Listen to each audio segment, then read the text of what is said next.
Essa resposta eu demorei 10 anos para entender, acho que entendi e resolvi compartilhar com vocês. O exemplo do caso é familiar, mas eu tenho certeza que você conhece algumas pessoas que também incorrem nessa situação.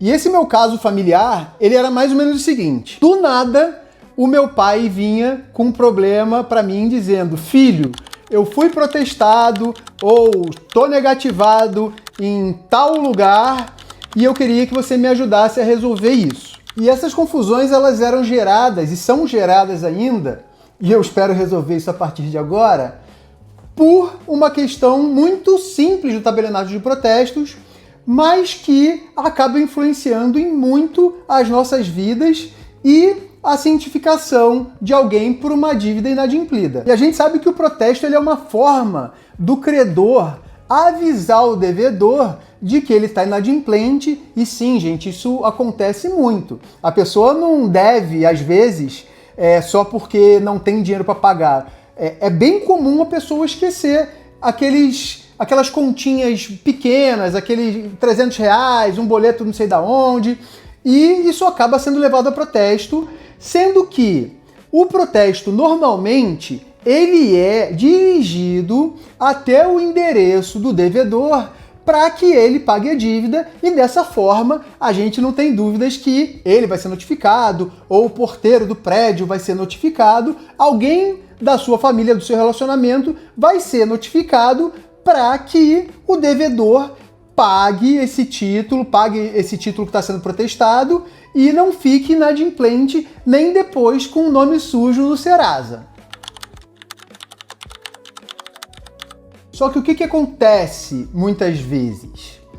O local do protesto, ele pode ser tanto o lugar do pagamento, por exemplo, daquele título de crédito, aquela praça, né? Ah, eu tô realizando aqui em Porto Alegre esse título aqui, eu tô contraindo uma dívida em Porto Alegre.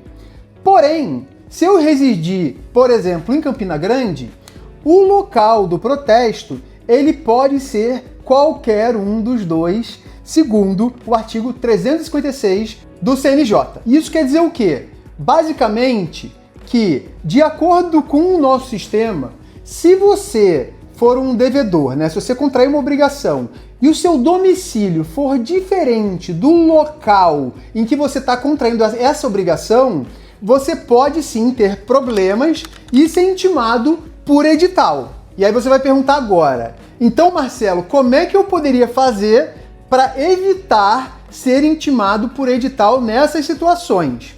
Aqui vão algumas dicas que eu posso dar para vocês. Você pode determinar a praça de pagamento, a depender do tipo de contrato que você está fazendo, que seja o local do seu domicílio, por exemplo. Vai dar certo, porque nessa situação, e para a maioria dos contratos, isso não vai fazer diferença, já que você vai pagar de forma bancária, por transferência, etc. E se você colocar como seu domicílio o local de pagamento, você só poderá ser intimado desse protesto em um lugar que é o do seu domicílio. Claro, não é todo contrato que dá pra gente fazer isso, mas tem situações que, por exemplo, se você tiver mais de uma residência, você pode indicar o seu domicílio como sendo aquele que você está contraindo obrigação para coincidir. Então, todas as questões relativas a essas dívidas que sejam protestadas, serão protestadas naquele local, por exemplo, uma casa de praia. É assim mais ou menos que eu vejo como é que a gente poderia fazer para não ser intimado por edital e ter uma notícia desagradável, que é quando você chega lá para fazer um outro negócio, um outro financiamento, e você vê que você tem aquele protesto bobo na tua ficha, baixando o teu score. Então, para fechar essa resposta e para fechar essa situação toda, eu te dou a dica de que sempre que você tiver a praça de pagamento diferente do seu domicílio declarado, você pode sim ter esses problemas e ser intimado por edital.